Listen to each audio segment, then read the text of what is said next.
crazy story. And like the 13-year-old me was freaking out, and the 25-year-old me was also freaking out. I mean, it was just a really cool experience to meet and interview someone I consider a hero and someone who I've looked up to for a long time. So Warren Buffett knows what he's talking about. Don't you mean Warren Buffett?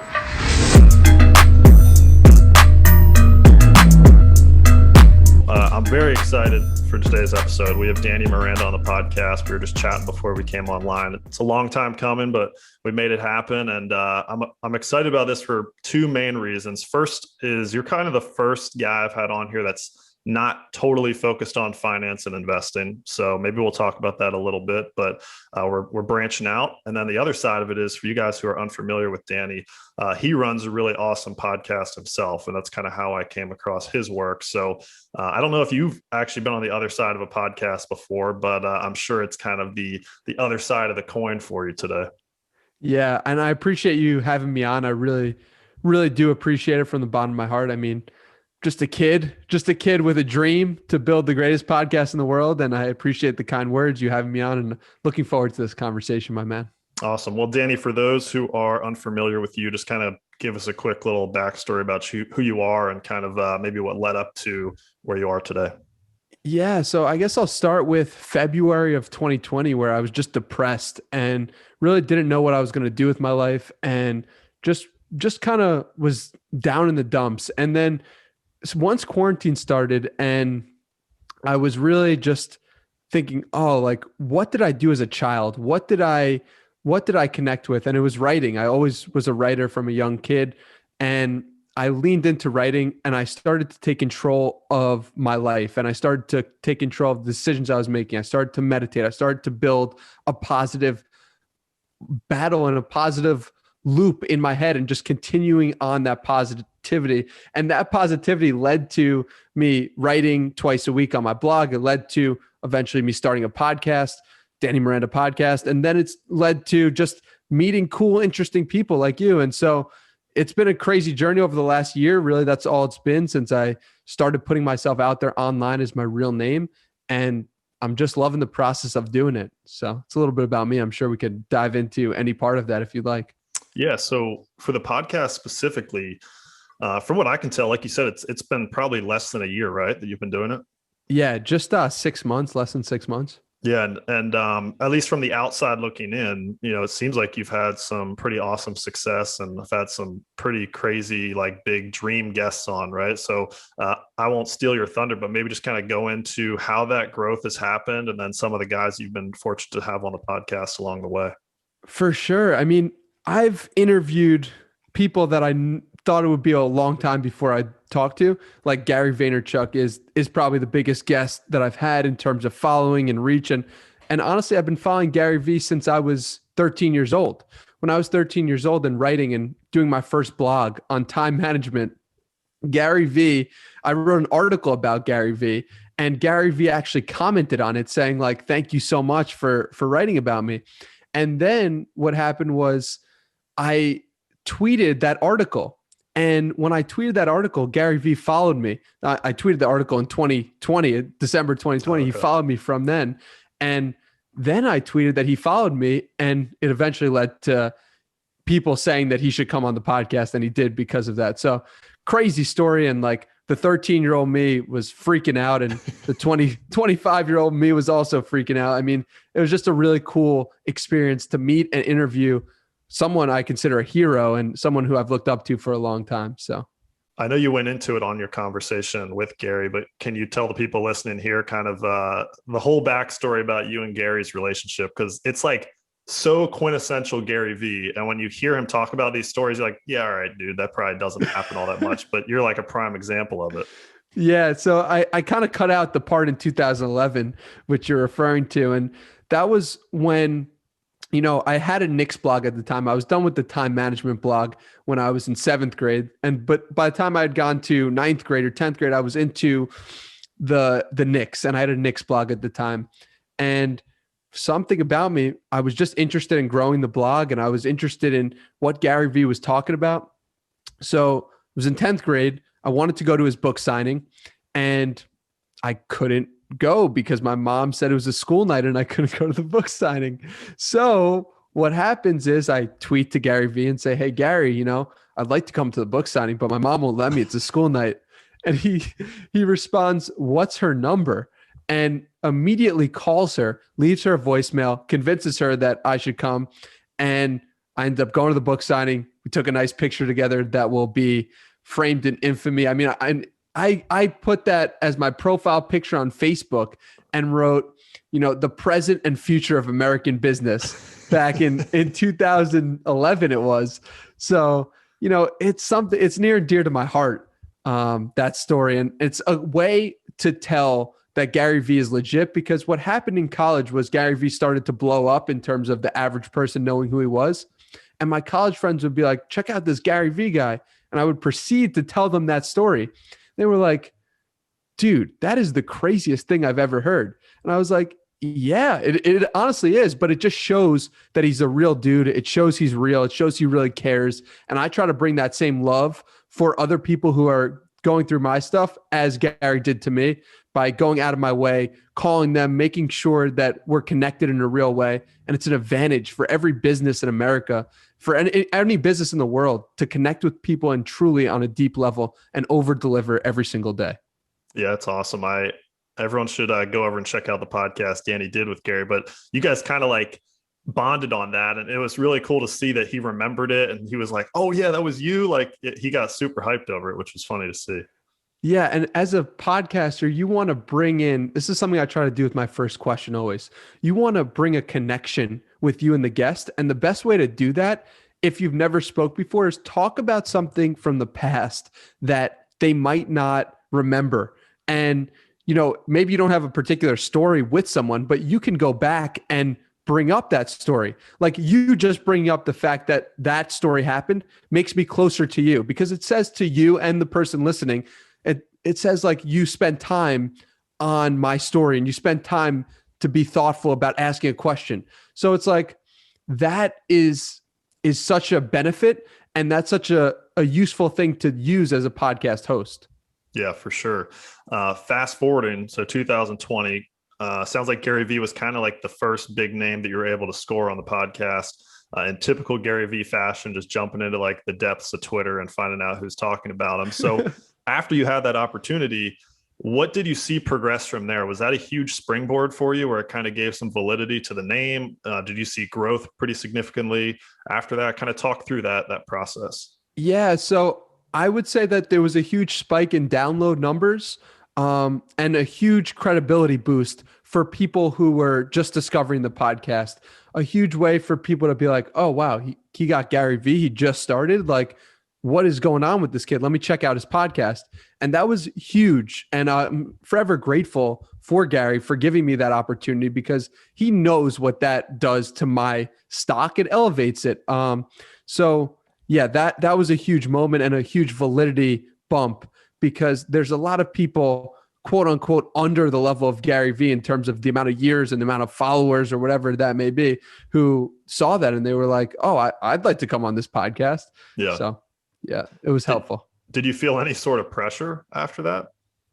No, I didn't feel pressure, because I felt the pressure of the interview, obviously, but I didn't feel pressure like to do a good job or anything like that, because I just knew as part of the process. My goal when I started was 100 episodes, do 100 episodes. I didn't know that I was going to get Gary V. I didn't know anything like that. So there's no pressure of like a certain download numbers or certain anything. It was just like, how can I do 100 episodes? You're not going to be amazing at anything the first time you do it or the 50th time you do it. So you just got to put in the reps.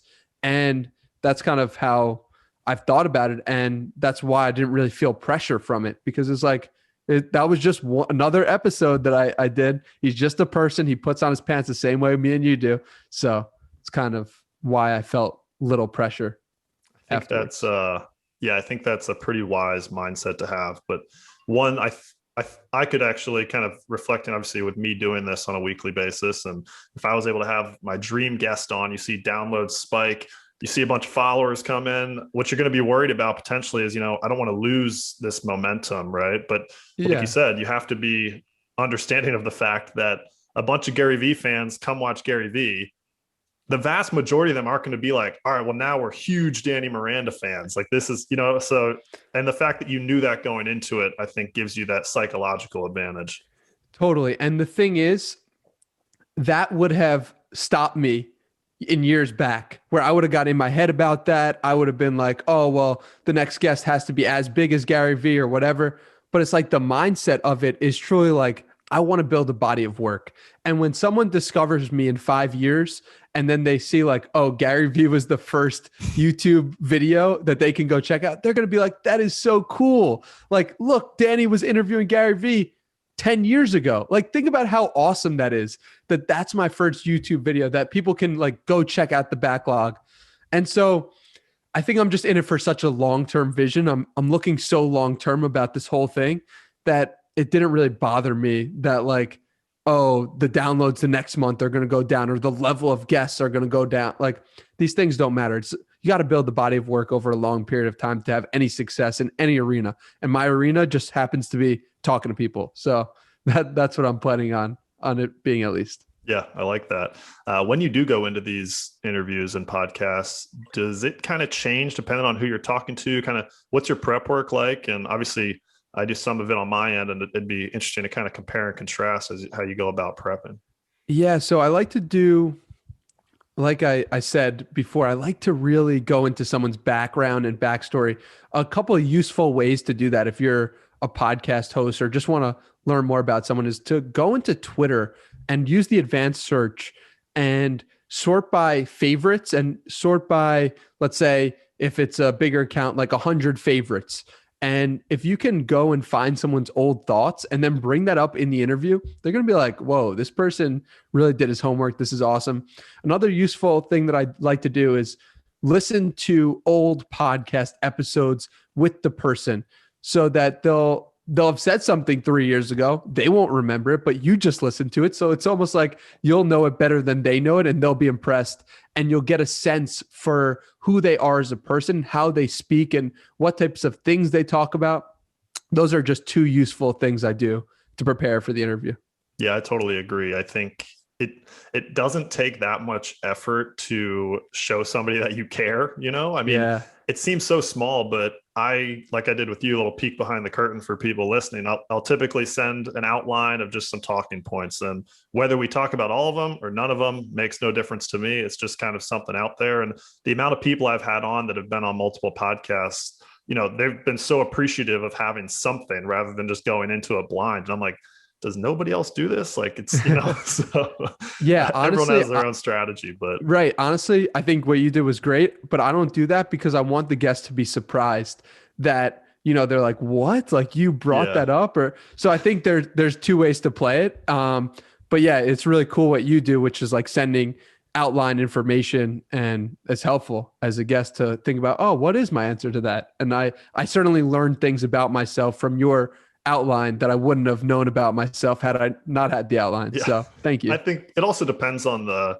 content, right? A lot of times I'm having a guy on and I'm having them defend their position in Tesla or something. And I know how it is. So I prefer that they're a little prepared with the numbers if they're going to do that. So content type definitely matters on that too. Yeah, that makes sense.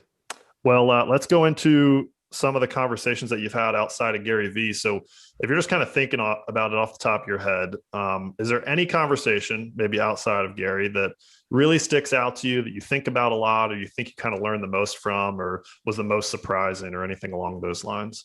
Yeah. So this is one question that you gave me in that outline where I was like, oh my God, I don't know what I would have said if I had not thought about it and gone through each episode.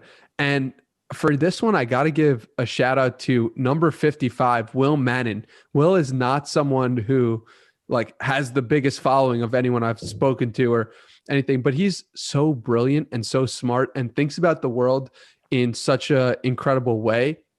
Me and him were like old friends, just shooting the shit. And we'd never spoken before, just followed each other's tweets and stuff. And I was just like, this dude and we'd be friends. Like, we spoke about solitude and how we spent like 10 days alone. We spoke about how the world today is one of images, whereas 50 years ago or 100 years ago is one of words and what that means about society. We spoke just about how he thinks about online education and where he sees that going. I mean, it was such a wide-ranging, diverse set of a wide-ranging and diverse set of topics and conversation. So that's episode 55 of the podcast. I had such an incredible time. And yeah, that's one where I was like, holy smokes, like I'm so happy that I have this recorded so that I can re-listen to it. Yeah, that's one of the really cool things about doing this is you're documenting some of the super interesting and educational conversations you have with people you probably wouldn't be talking to unless you were reaching out for a podcast. And one thing I really like about your podcast is you have such a diverse group of people who have, different jobs, different viewpoints, perspectives. So for me, I find it's niche. So, it has its difficulties and its probably easier moments. The easier thing being, I know who I'm going after to try and get on the podcast, right? But for you, you're talking to anybody and everybody. So how do you actually go about kind of figuring out that list of guests and how do you find them? Yeah, this is such an interesting question. I've never been asked something like this before, but I find guests who are interesting to me. And the reason why I named my podcast the Danny Miranda Podcast and chose to go wide as opposed to just niching down, which probably would have resulted in quicker growth and connecting with more people quicker. The reason why I chose to go wide is because I know my interests will change. Knowing me, I'm interested in so many different things, and that is okay. And if I had to pick one, I wouldn't have stuck with it for 5 years. So by going broad, by going based on my own name, which I assume will not change over the next 10 years, I know I'm in it for the long haul. And I know I'm able to then communicate and talk to anyone I want. So some of the things that I'm interested in are like spirituality, weightlifting. I'm interested in athletics and peak performance and meditation. These things are like loosely related to like becoming the greatest version of yourself in some respect, but it's hard to like narrow that down. And hopefully what I find is that like maybe people are interested in me and trust me as a source of finding what's interesting. And then they'll be able to say, okay, I trust Danny because he's shown me in the past that he can bring on a guest from a random area and inform me of something that I didn't know.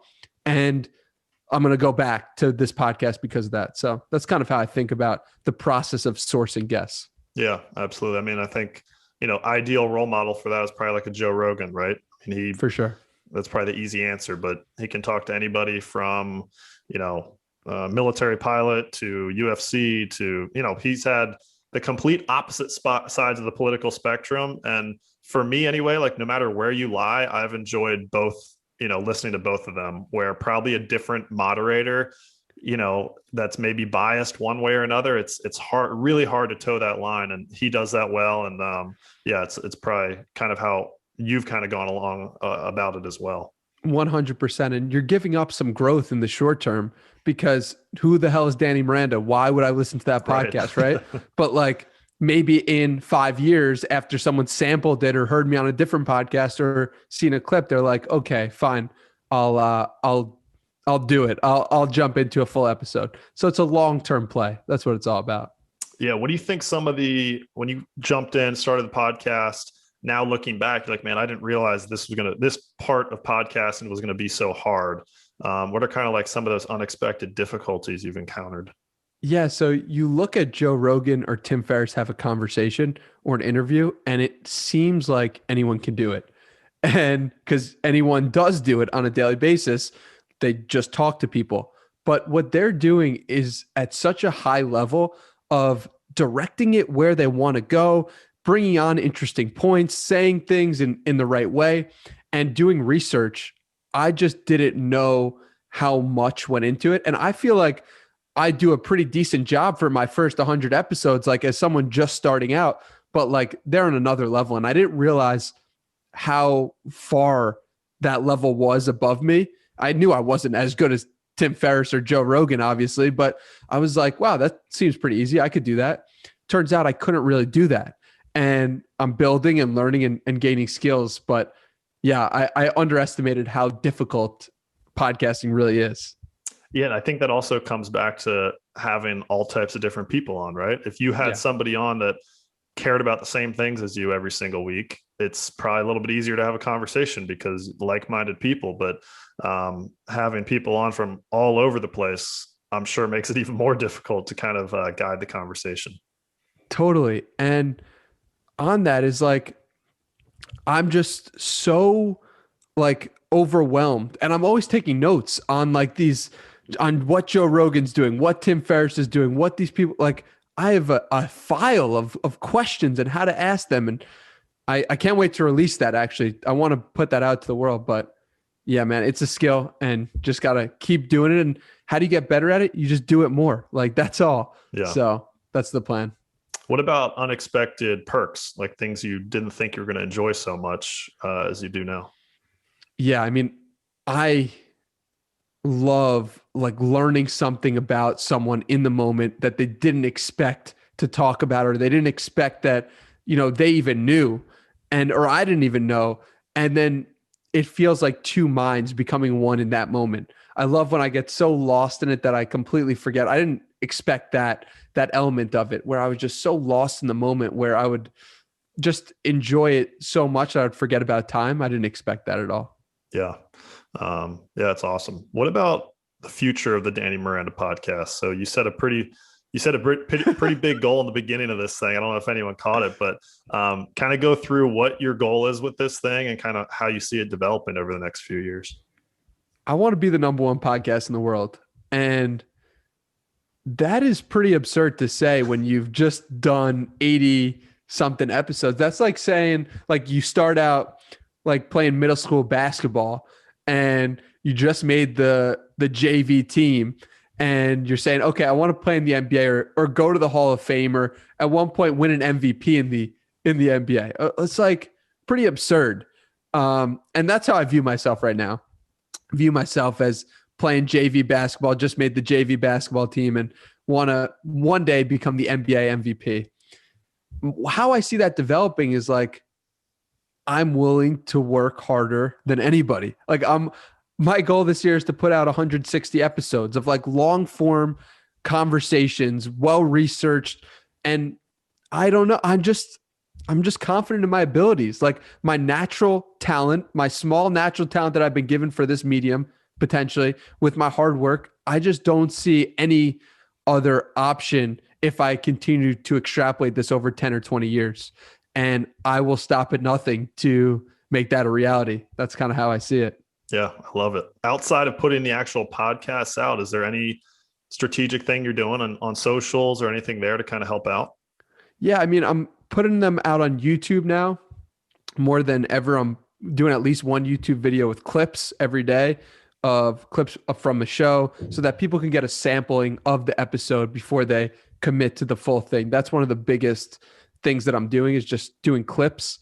And yeah, I mean, I would say that's where the focus has been with YouTube and building that. So awesome. Let's shift gears a little bit and talk about kind of some personal development type stuff. So I am being a little bit introspective because this is obviously our first time talking. I've really just followed you on your podcast and on Twitter. So I hope I'm not like overstepping too much, but you're good. It seems like you are take personal development. You talked about spirituality earlier, pretty seriously. So maybe just kind of give us your broad overview about what that stuff means to you and how you kind of go about actually getting yourself to a place where you feel like you're getting better every day and how you're making that happen. Yeah. So much goes into my personal development routine, life, everything to become the greatest version of myself. But I would say it starts with the physical. It starts with hitting the gym. It starts with going on walks and just absolutely moving my body in some way. That's like the base for how my journey with all this stuff began. I would say 3.5 years ago when I was first started lifting weights and started eating right. I started feeling right, and it started rewiring my head. So that piece is super important. And then more recently, in the past year or year and a half, I started meditating consistently. 20 minutes a day I started. Then it led to 20 minutes morning and night. Then it led to 30 minutes. Then it led to 60 minutes in the morning, every morning. And I've been doing that like pretty consistently since May of 2020. So I don't know, what is that? 8, 9, 10 months, something like that. So just by clearing my head every morning with all the stuff that happens, we pile up stuff. We have this inbox of stuff going on constantly, but we never take any second to analyze it, or at least I didn't take any moment to analyze it. And I don't think meditating is for everyone. People have different levels of emotional intelligence and things like that. I personally did not have a great intelligence for myself and my own emotions. So meditating has been extremely helpful to have me analyze. Like, you can't do anything else. You have to analyze something, or think about yourself, or think about what you've been through, or think about nothing. And all those things benefit you in some way and help you in some way, because once you identify things, you can then change them. So it's a little bit about personal development, spirituality. Can talk about this forever, and I'm sure we could go in any direction you want. Well, I think, we live in a world where the vast majority of people kind of just go about their day. And, unfortunately, the vast majority of the population probably doesn't work out enough, doesn't eat right, all those kind of things. So was there a turning point where something was happening in life and you're just like, I need to switch this? Or was this kind of how you were raised? What was the kind of starting point for you? The starting point I like to point out is when I turned like 21 or 22, and I looked at myself in the mirror and I said, like, that's not what a 21 or 22-year-old man should look like. Like, I just was not happy with that. And so that was like a starting point. And so then I started taking the gym really seriously, started working out, eating right, etc. And then, the starting point for what you see today was March 2020, where I made that decision to like take ownership of things that happened in my life and start moving in the positive direction and moving the positive spiral upwards. So yeah, those are like two turning points I really highlight and think about in my head. Yeah. And I'm sure you absolutely have your moments, as we all do, but again, from an outsider's perspective, seems like you're a very positive person, right? At least you do your best to stay as positive as possible. All your podcasts start off on a positive note. I think that makes it easy for people to talk to you. Is this a personality trait you've had your whole life, or was this also part of a mindset shift? How did that happen? I've brainwashed myself, man. Like, brainwashed myself with positivity. There have been periods in my life when I've been extremely negative. There have been, February of 2020, if you knew me and were reading my journal entries, you'd be like, what the hell is this? This is not a positive person. And I've read some of those journal entries on an episode of my podcast where my friend interviews me. I think it's like episode 46. So it's like, you could see that I wasn't always this person. And you know what's so incredible about that is, like, I know what it's like not to be how I'm feeling now. And I know how truly bad and devastating it can be. And it gives me empathy for that person who's in that situation right now. And in a way, like, Gary Vaynerchuk has woken up and basically since he graduated high school has always felt like love and that he was excited about the world. And he hasn't felt that emotion in so long of like hating the world. I feel like an advantage because I can understand people's pain in not so distant past where I can relate to them on a real level of like, my life was not positive. I was not a happy person, but it was only when I started putting in the work, when I started really working on myself, did all that change. Yeah, I think one of the things Gary talks about that is super interesting, and majority of people when they hear this would probably be like, there's no way, or how could you think like that? And I forget the exact quote, but he says something along the lines of like, taking extreme ownership for things to the point where if he was walking legally on the crosswalk and got hit by a bus, he would be like, what did I do wrong to get hit by that bus? And like the vast majority of the population would be like, are you kidding me? Like, that's the bus's fault. They need to be paying attention. And his whole point is that if you look inward on everything and kind of take that extreme ownership, then you're not going to be blaming others and kind of getting yourself into that negative trap. It's so crazy that Gary got to that place of just ownership and everything like that, and just like empathy for other people, because it took me meditation to get to that place, like deep look at myself. But he did it through work. He like got to that place of just like love for other people with work. Like, he worked his ass off and loved the process of it. So just interesting how different people can find the same end state by different means. Yeah, absolutely. What are some of the things along this journey that maybe you've tried where did it for a week or two and you're like, this isn't for me, or because it does seem like in this space, right, whether it's Tim Ferriss or some of the other people that are very involved in this, they will try, and it looks like you're doing something right now where they will try and experiment for X number of days, and then you don't really hear anything after that. So it's like, are they still doing it? So is there anything you used to do that you don't do anymore that's just, you're like, it's not for me? Yeah, that's such a great question. And it's also something that I'm constantly thinking about is like, you don't hear about those things. So for me, two things stand out. One is Wim Hof breathing. I love doing it. I just haven't, it wasn't important enough to stick with me, or I didn't feel like I was getting enough benefit. I'd rather spend that time meditating is how I thought about it. Could I add Wim Hof breathing back to the rotation? Sure. But that's something that's fallen off. Another is cold showers. I love cold showers and I take them constantly, but I haven't been doing that for the past week or two. So those are two things that stick out. I think they're both beneficial and think they can really help people, but I haven't been doing them in the recent memory.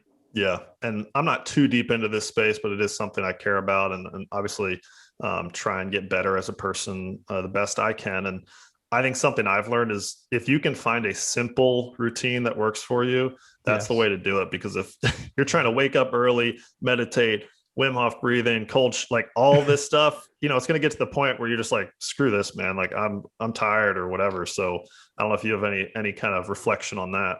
Yeah. My reflection is it totally can work, but sometimes it's helpful to layer them in one at a time. Meaning like I started my whole journey like working out and with my body and nothing. I wasn't meditating or anything. I was just, eating right and working out. And that was like my sole focus. And if that was my sole focus for 6 months, well, I was in a completely different place in 6 months, and then I could add something else if needed. So I think about it like you want to build your pyramid and you want to constantly add things to it if you want, or take things away, and just constantly be in an experimentation mode and constantly be trying to figure out what you can add, or if you're content with doing what you're doing, just do what you're doing. Like, yeah, I think it's a total personal thing. Yeah. And to give yourself like, it's okay not to do all the things, right? It's okay. Like it's completely fine. Just because someone else is doing it, it works for them, doesn't mean it'll work for you. If you try it and don't like it, great. Like don't feel bad about that. Yeah. If these are all things that are supposed to put you in a good headspace, and then when you don't do it, you get in a bad headspace. It's like, it's pretty contradictory right there. 100%. Exactly. So just like one thing that helps me is like giving myself love for doing the best I can. If I know at the end of the day, like, and like you can't lie to yourself. When you hit that pillow, did you do the best you could today? And I answer that question yes so many times these days. And that if that is the case, then give yourself love for like missing one thing that you're supposed to do. Like it's okay. You'll hit it tomorrow. But yeah, that's how I think about it. Yeah, I like that. In the realm of kind of figuring out what works for you, you're putting out, what is it, 2 or 3 podcasts a week? Is that right? 3, baby. 3 podcasts a week, tripling up on me, and doing a lot of other stuff too, working the socials. You're very present online. Obviously, we talked about personal development. So in that kind of space, how do you stay structured? How do you keep everything in line and make sure you're at least getting the things done that you need to get done? Yeah, I think it comes down to just like I stack these things one at a time, right? Like back to the personal development. At first, the first thing that I said back in March of 2020 was like, oh, I'm just going to tweet a couple of times a day, see how that works out. Like, that's the start of it. Then it's like, okay, I'm doing good on the tweets. Then I add something. Oh, I'll add a newsletter. Okay. Send a newsletter out once a week. Okay. Newsletter's going good. Tweets are going good. Why don't I add a podcast to it? And these just like naturally came up as I was doing the thing and as I was enjoying the process. And now it's like I'm up to podcast, newsletter, tweets, now YouTube videos, clips of the YouTube videos. So, dude, it's a lot. But because I stack them one at a time over a period of like 8 weeks of getting used to that habit and used to how to like do things around it, it's become easier for me because I've built that habit. Yeah, it's less of a burden to just jump into it and say you're going to tweet 25 times a day, Exactly. 2 newsletters a week, and 3 podcasts. That would be pretty brutal. And you probably wouldn't still be doing what you're doing right now. Exactly. And also another thing is that I'm fueled by love in this process. I'm fueled by understanding where I was in February and what I've become. And holy smokes, if I could do that, like someone else could do it too. And if I can inspire one person, dude, like that's what drives me. Like it's not money. It's not this, it's not that. It's like, I want to help people. I want people to become the greatest version of themselves. And that's what it's truly about. And so, yeah, that having that as the driver makes everything else easier. That's another huge factor. I mean, if you're going into this thing, like I want to be monetized on YouTube and et cetera, et cetera. I kind of did the same thing you did. I was like, I'm going to do 100 podcasts and we'll just see what happens. If I'm still enjoying it, then let's keep it rolling. If I decide, this isn't worth my time and I'm just not enjoying it, like you said, there's no faults in that. We'll move on and just kind of see where life takes us. Totally. And that's the way you should approach. I feel that's the way you should approach any type of new habit or challenge, because if you do it 100 times and don't even like it, like you're never going to succeed in it. And the thing is, there are alternatives, right? Like you do 100 podcasts, you don't like podcasts. Maybe you like writing, so it's 100 articles instead. Or like, let's say it's going to the gym for someone listening. It's like, okay, I don't like lifting weights 100 times. So let me instead do yoga 100 times, right? So it's like you could always find alternatives, but you got to figure out if you enjoy the process, because that's what life's all about. Yeah, for sure. I guess this is maybe a little bit of a philosophical question, but in personal development, right, there really is no end goal. It's very difficult to define an end goal. There's things you can want to improve on, but for me anyway, when I'm accomplishing a task, I really like to be able to cross something off a list and say, I've completed this, or I've hit this number, working out, I've hit this max bench, whatever. How do you actually kind of give yourself that pat on the back, and how do you kind of set the defined or undefined goal and still feel like you were successful without, again, there really being an end state to this kind of process? Yeah. The end state for me is doing the thing for so much of what I do. So it's like podcasting, right? The end state is having the conversation and putting it up there. Like that's a win. Like Gary V or not, it doesn't matter who it is. Like it's just that I had the conversation. That was the win. I got enjoyment out of that.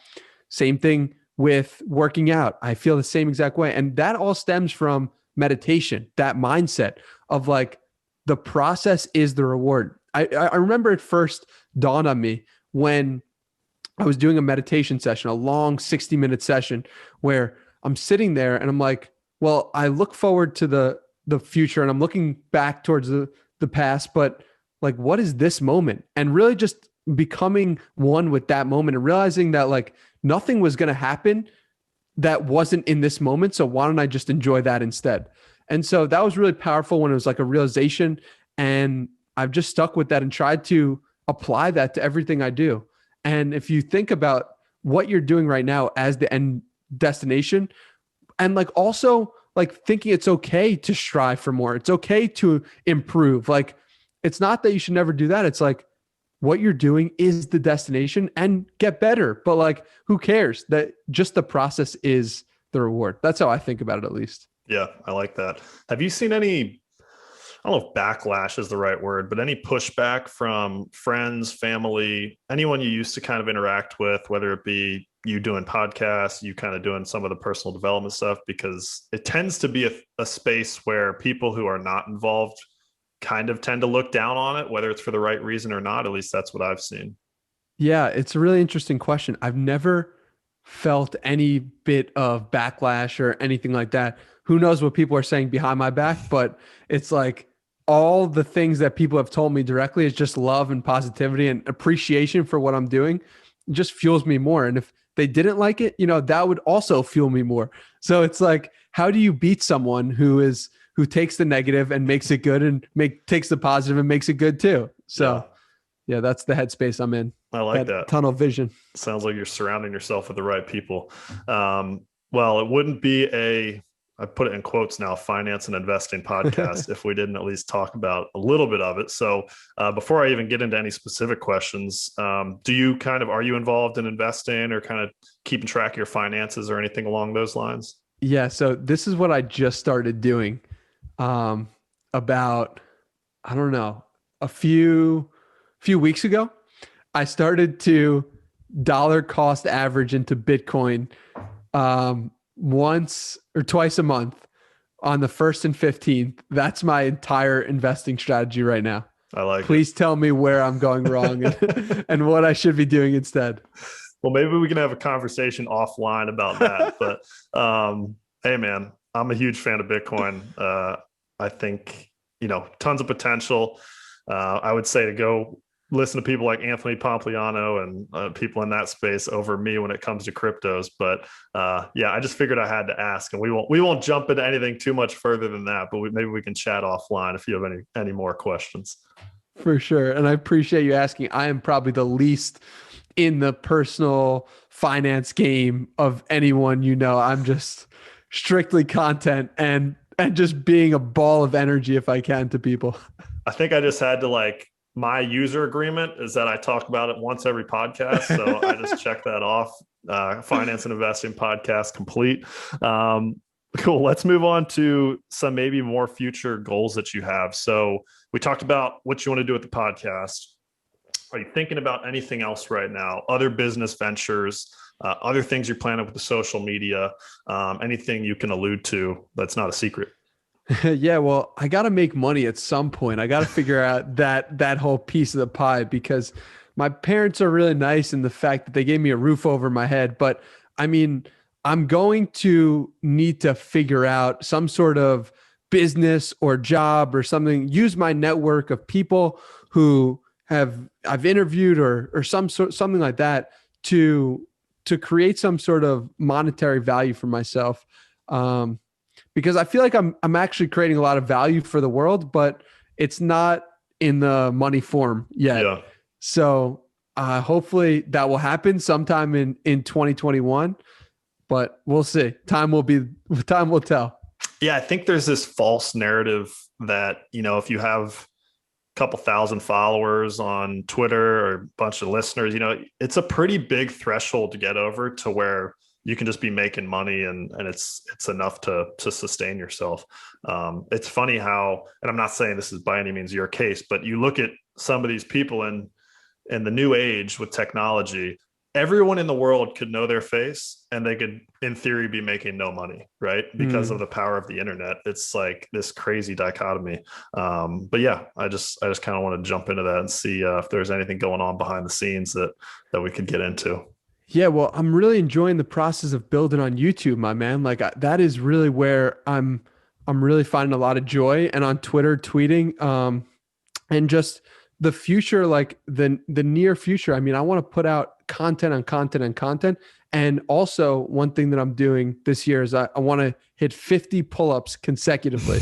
So that's on the near future. And hopefully I can do that, because if I don't, then I got to shave my head. So we'll see how that turns out. How many are you at right now? We're at about 18 or 19 and consecutively. Before next year, is that what you're saying? By December 31st, 2021. Okay. All right. I like it. That's I feel like we just wrapped up the Danny Miranda podcast in one, where we're talking about putting content out on YouTube videos. And then the next sentence is, oh, by the way, I'm trying to do 50 pull-ups by the end of the year. So that's exactly what you can expect. And that's the type of people I bring on, just like people who are in content and doing content, also just doing crazy stuff physically and mentally as well. I think it seems like there's a lot of creators that are kind of I know you talked about it being kind of nebulous because you're having anybody and everybody on, but there are a lot of creators that are kind of in that space. I mean, it seems to be like there's a fair amount of people that are, into bettering themselves physically and mentally, while also, talking about some of the ideas that maybe people are uncomfortable talking about. So definitely a growing space. I have one more question that I altered a little bit, because typically I say business mentor, but if you had 24/7 access to really anybody to kind of be your mentor, you can text them at 2 a.m., you can call them. Maybe I already know the answer to this, but who would it be and why? Well, I feel like I have this with Gary Vaynerchuk because although I can't text him, I can DM him, but he obviously won't respond to all of them. But I feel like I know his answers to so much that it's incredible in the sense of like, my parents suggested questions to ask before he came on the podcast. And I was like, no, I can't ask him that. I heard him answer this the other day. Like, I know his answers to so much, and he's a constant voice in my head of what to do, how to behave, how to think, how to act. And he's been that way since, 2011 or 2009. I've been thinking about him, but it's only really in the past year where I've really dialed in on his content and really dialed in on what he views on specific and nuanced situations. So he's my answer, Gary Vaynerchuk, for business and for life. But in addition to him, I mean, I have so many people who I look to as a board of directors per se, like people like Joe Rogan, Tim Ferriss, people who have been in the game for a long time. Interestingly, a lot of the people who I look up to have been putting out content on the internet for at least 10 years, if they're not dead or if they're like around that age range. So just a interesting thing that I noticed recently. We'll see how that plays out though. Yeah, that's awesome, man. I like that answer. And I guess that's the benefit of Gary, for example, putting out so much content is he's probably answered a lot of the questions that we have without us needing to ask him personally. So that's a cool answer. I've had probably 5 or 6 other guests say Gary V as their answer. So really cool that you've had that connection. Again, thanks so much for coming on the podcast. It was fun to kind of mix it up off of the typical trend for me. And any last thoughts, and then go ahead and shout out where people can find you. Yeah. So I mentioned this in the last podcast I was interviewed on, and this is something that I didn't talk about accountability in this conversation really all too much, but what I want people to do if they enjoyed this conversation and have a goal that they want to accomplish, I want you to send me a message every day you complete that goal. So what I mean by that is I'm putting out every day at 6 a.m. I'm doing a 6 a.m. challenge where I'm saying that I'm completed the 6 a.m. challenge that day. So day 1, day 2, day 3, day 4, day 5. Now I'm on day 11. What I want you to do to me, if you want to, is I want whoever's listening or you can tweet me every day you complete and state whatever goal. It doesn't have to be 6 a.m. It could be, working out or eating a certain way or whatever it may be for you, whatever you're most interested in and something you're trying to accomplish. So you could do that at Hey Danny Miranda. And that way you can use accountability to better yourself and use me as an accountability partner. I think that would be incredible. And you can find me at Hey Danny Miranda. You can find me on YouTube, youtube.com/Danny Miranda. And I'm just looking forward to connecting with you if you listen to this podcast. And if you listen this far, I truly appreciate you. And I hope you gain something out of it. So, yeah, very cool, man. That's a really cool opportunity you're giving people. And everybody go buy Danny Miranda stock. I think we're getting in at a good price now. It's going to be a huge return on investment a few years from now. So thanks again, Danny. Everything will be linked below for anyone who wants to check out his channel. Awesome. Thank you so much for having me. I really appreciate it. And this has been a lot of fun. Thank you. See you, man.